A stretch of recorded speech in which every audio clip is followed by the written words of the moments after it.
Welcome back. Colin and Kevin are here once again to talk and debate.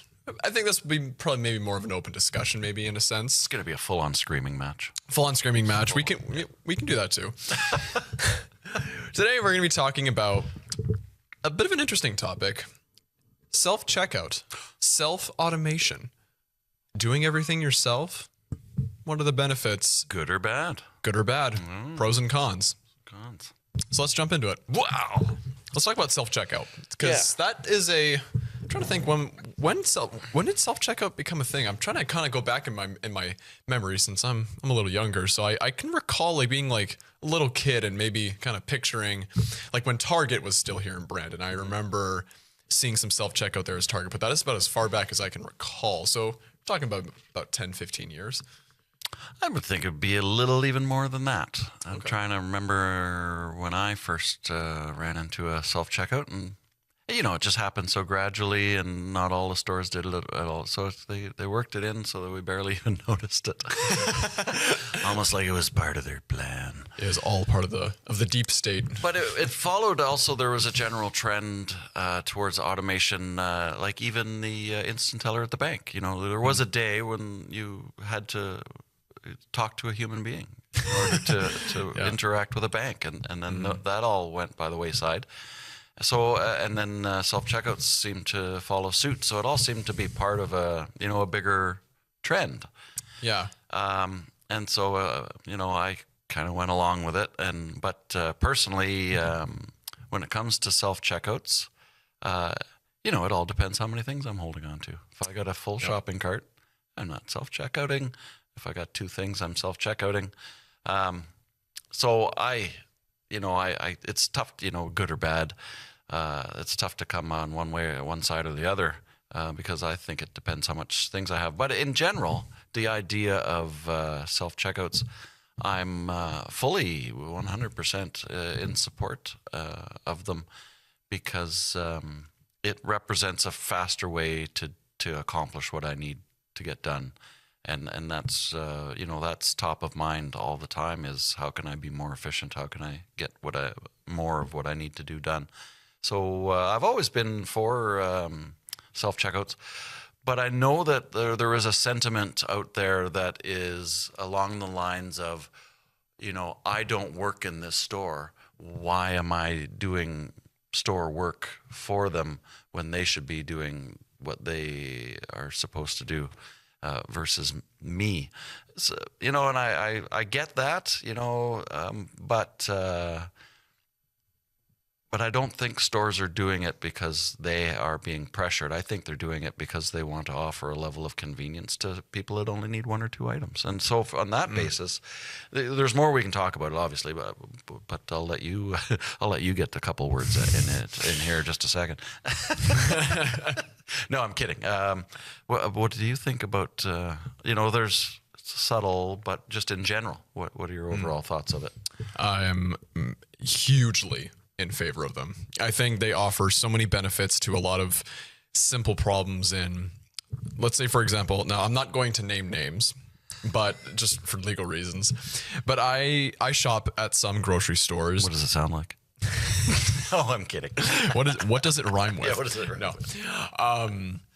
I've been to some grocery stores, and let's say you have less than 5 items in your hand, and you walk past the maybe 10 to 15 tills that are open, a massive lineup of big, huge carts, and it is as slow as a snail. Mm-hmm. And you only have 5 items. You're going to be in and out there. You're trying to get in and out way quicker, and yet you're bogged down by all these people with massive carts in front of you. Before self-checkout, that would have been maddening. Oh, yeah. Absolutely maddening. So that's one thing. I think it serves such a great convenience. I think even just practicality.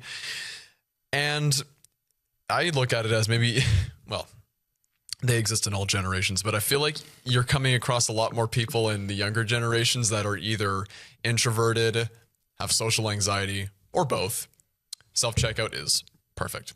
Because if you don't really want to talk to anybody, you're not in the mood to conversate. Because if you have a long day where you deal with the public all day and you don't want to deal with the public anymore, that's like a gift from heaven. So, and what we were talking about earlier, it's great if you're buying condoms.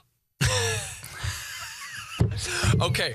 Well, that's another topic that we can talk about. So I think self-checkout, if you're buying stuff that maybe would be deemed as embarrassing, right, stigmatized in some way, if you're, Viagra pills or something like that, who knows? I think it serves a purpose of you don't really have to have that awkward conversation with the cashier, or if there is no conversation and you just make eye contact and you're thinking, what does the cashier think of me right now? Does the cashier know my roots are not dyed? Exactly. These are horrible questions. Yeah, there's kind of some awkwardness that you can avoid.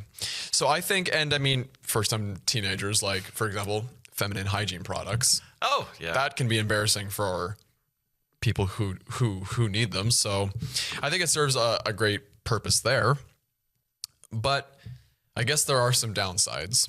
And the only downside that I personally choose to believe in is the machines themselves are not perfect. No. They can be slow. The weight scales on them are annoying to deal with because once you ring the item through, you have to place it on the weight scale.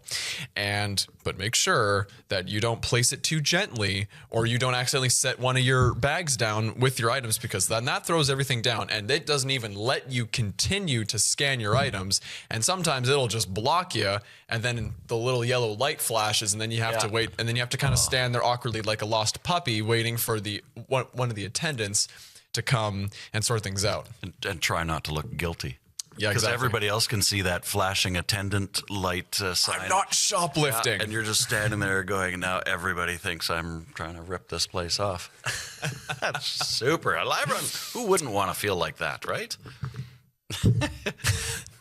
But you do raise a good point. The machinery can be tricky. And learning a new operating system. Because, how does the kiosk work? How does the point of sale terminal work? You have to figure all of that out. What button do I press now? But I will agree with you about one thing. When you're done, let's say you've been shopping for 45 minutes because you had a huge family and you're stocking up because you live out of town, so you got a full cart. And you finally finished everything on your list, you're done. You can't wait to get home, but now you got to pay for all of this food. As you push your cart to the end of the aisle to go to pay for it, and you come around the corner so that you can see all the checkouts, and what do you see? The Holy Grail, the oasis in the desert. You see an aisle with an attendant and nobody in line. That is one of the greatest feelings. Well, if you've ever done it, if you've ever been in this situation, you run. And you push that cart as fast as you can, and it's dangerous because if anybody gets in the way of that cart, they're dead. Empty aisle, and you are in a full and then you come up and it's so great because you're ecstatic. I can't believe this happened. How did I get so lucky? And it's a miracle. It's a miracle. And then the attendant, of course, is super excited because you're excited. It's the funnest way to interact with a shopping store. I wish that was a much bigger priority for them rather than to chase the self-serve shopping experience, because it doesn't help me with my full cart of groceries. I can't push them through. In fact, if I did take a full cart of groceries to a self-serve checkout aisle, loss prevention should probably be notified, right? Like, that's one of the downsides to self-checkout is that the loss prevention teams are pushed beyond breaking. It's so bad that some stores have reversed and said, we can't afford self-serve checkouts because people are abusing them, and they go back to they're going back to regular shopping attendants, which in some cases, like I described, can be the most wonderful thing ever. But if they're done improperly, if your attendants aren't up to speed, if they're not staffed well enough so that we have experiences like that where it's the most wonderful thing ever, then it can work. But poor machinery, like you say, or like you were talking about, it taints the experience. It sours the experience and puts people against the technology. And those people become the types of people that say, hey, I'm not here to do their work for them. I'm just going to wait until there is an attendant. And, if that's what you want to do, that's what you want to do. I like choice, freedom, all of that. A+. It's a great way to shop for some people, like you were saying, especially other people, with different hiccups about leaving the house, right? So that's why I like it. It's another form of choice, and choice is good. Yeah. I had a point. I don't know where I was going to go with it. Because the entire time you're speaking, I'm listening. And then at the same time, my head's firing off because again, for legal reasons, I will not say which one. I worked at a grocery store. I was not front end staff, but when you work at a grocery store, you work and have to interact with all levels of department. And I hope your title was expert when they put your name up on the screen. Did it? Far from it. That reminds me of one of. Now, this, I think, this is more of a personal gripe and opinion. And I feel like I'm somewhat allowed to speak on this because I worked at a store when I was in high school and I was a teenager. But one of the things that I like about self-checkout is I like the freedom to bag my own groceries. Because even if I have because I'm not one of those people, like whenever I go shopping, even a full cart for me would be like less than maybe half full. Yeah. So I don't have the big stacking ones. But anytime it's a couple items, a basket, or a cart, I always go through self-checkout. Because I don't like the idea of teenagers like interacting with them at the tills because teenagers are lazy. They like to cut corners. Most of them do not do it because they are experienced or passionate about it. They're there to pay their phone bill, pay their rent, pay for their alcohol, whatever. They don't have the passion, and they will not bag your groceries properly. A lot of them are slow. They have hiccups. Now, I'm a teenager. By all those criteria, I'm a teenager. This is great news. This sounds like sour grapes on my part. But as a teenager, again, I worked and interacted with other teenagers who worked at the same store as I did. We are not qualified people to be doing this job. It's very low-end work for teenagers especially. So I don't like the idea of teenagers bagging my groceries out of the fear and the frustration of what they may or may not do. It's a very petty personal gripe. I really want to make that clear. I know there are some teenagers that go above and beyond, but the vast majority that I've worked with and experienced was not that case. Well, that's because they're still asleep. Exactly. And they don't really get paid enough to really care anyway. Well, exactly. You don't pay me enough to wake up. Exactly. But I will say loss prevention. When I worked at the store I did, it was a major chain, and we had that issue. Mm-hmm. And when you have those self-checkouts, now I have to say the store, places like Walmart, their self-checkouts, they have, if I'm correct, they have the gates to get in and out of self-checkout. You have to pass through several gates. Mm-hmm. So I think that's one way of getting around it. Now, granted, that is expensive to put in all of those metal detectors, all of that extra security to change the floor layout, to have all these bars and all these fences and have like 1, 2, 3 people constantly manning a pretty big section. But another point I was wanting to make, because when you have the regular tills and on the weekends, it's busy and it's slow and it's always, and it's not their fault. And I will name names. For example, Superstore and Walmart, these are big stores. Mm-hmm. They're very popular stores. Things get bogged down. And when you see on the weekends, the carts, it is just long lines. So if you don't have self-checkout, for big stores that wanted to take out self-checkout entirely, big mistake.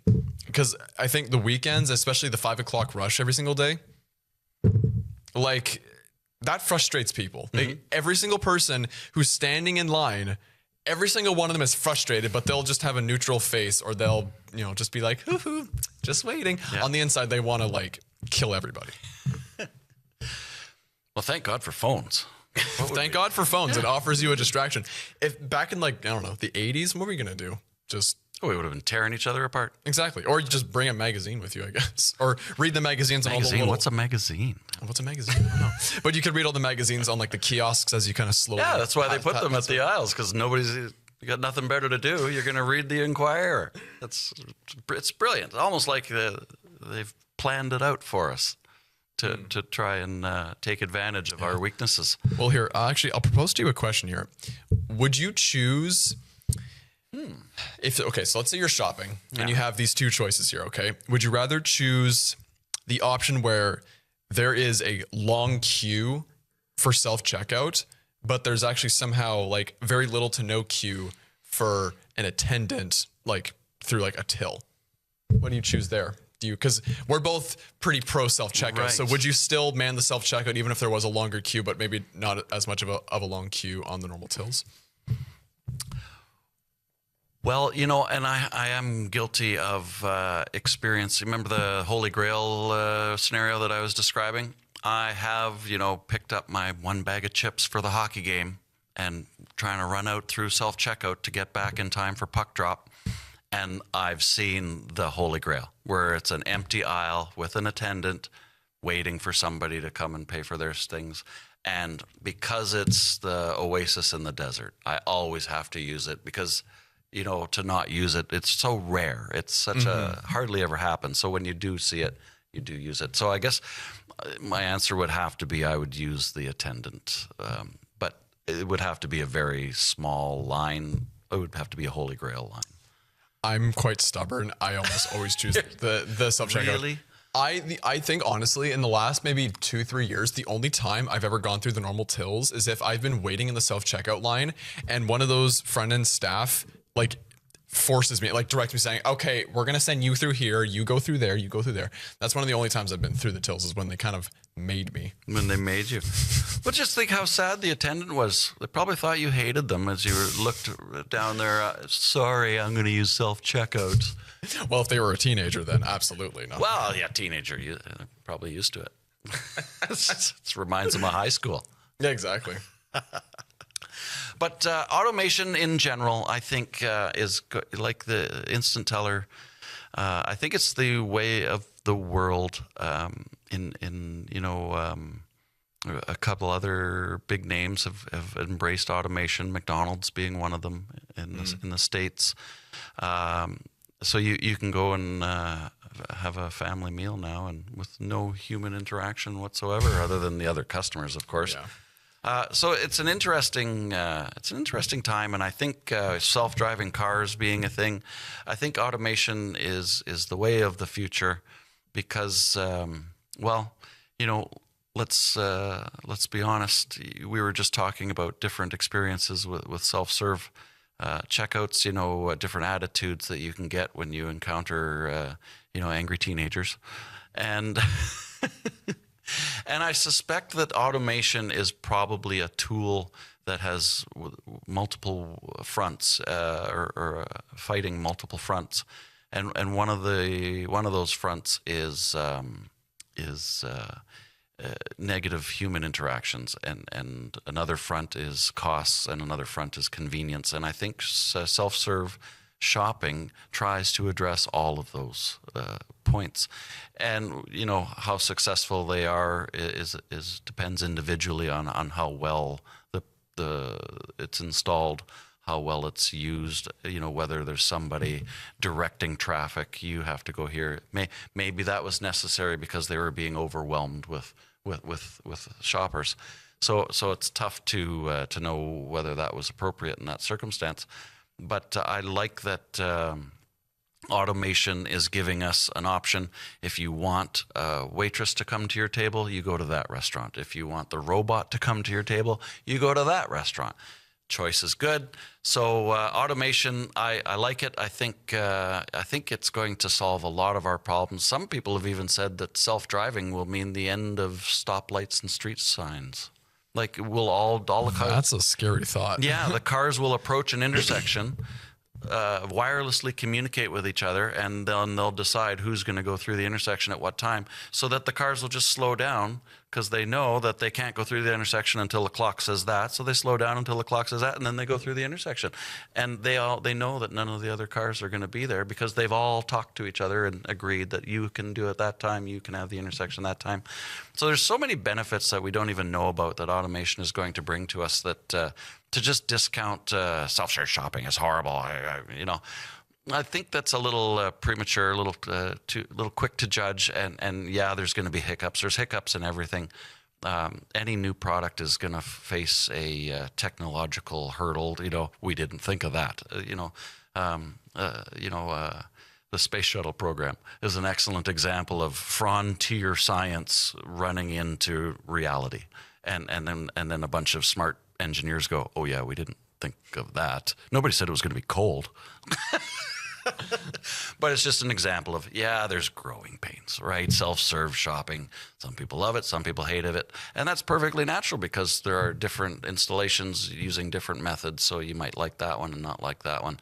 Yeah, that's fine. But that's what choice is about. It's choice is about being able to decide and being able to use your decisions and act on your decisions. I like that. I don't like that. Well, then that's where you go because we have freedom. There you go. Wow. Yeah. Well, yeah, just kind of slowly wrapping it up. I'm just trying to think if just the future of just self-checkout specifically. I'm just thinking. Yeah, there is an interesting point that I read about that because there's a new scanning technology where you bag all of your shopping items while you're in the store, which is handy because usually we were bringing a bag with us, but we never use it because then they think we're stealing. So we always carry their baskets or use their carts. But anyways, this new technology says bring your shopping bag, load it up with all the stuff you want, put it on the scanner, and the scanner just reads it inside the bag because it has little RFID chips on all of the products. The computer knows what's in the bag, brings your total, your itemized list. You review your itemized list, go accept, pay, and you are out of there. I like that. I think would have a lot of growing pains as well. Yeah. But probably. I think that would be cool.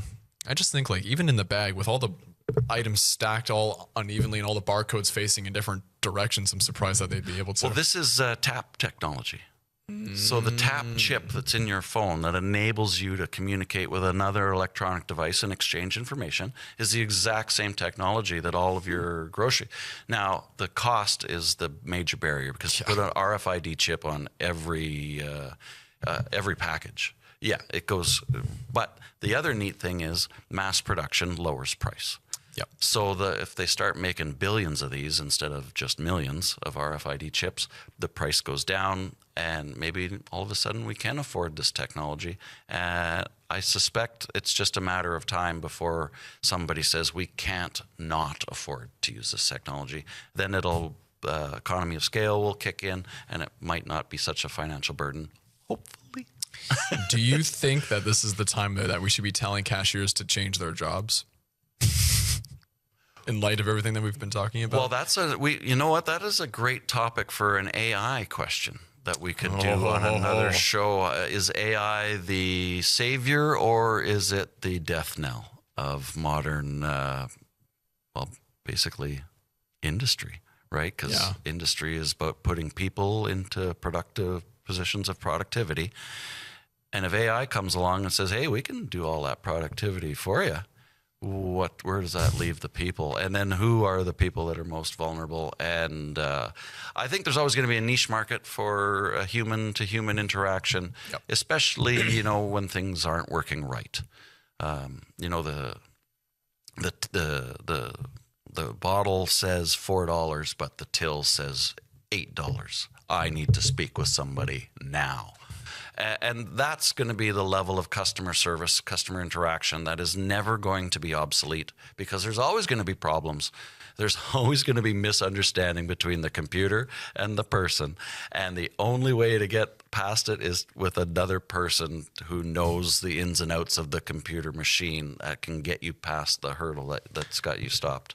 So what you're saying is Karens will never be obsolete. The world is run on Karens. The world is run on Karens. Someday I'm convinced. Sometimes I'm convinced of that fact. Yeah. But I think certainly the whole AI discussion will be an interesting one that maybe we can save for a future topic. But it'll be interesting. I think if AI comes in, that's just more time that we can spend doing this show.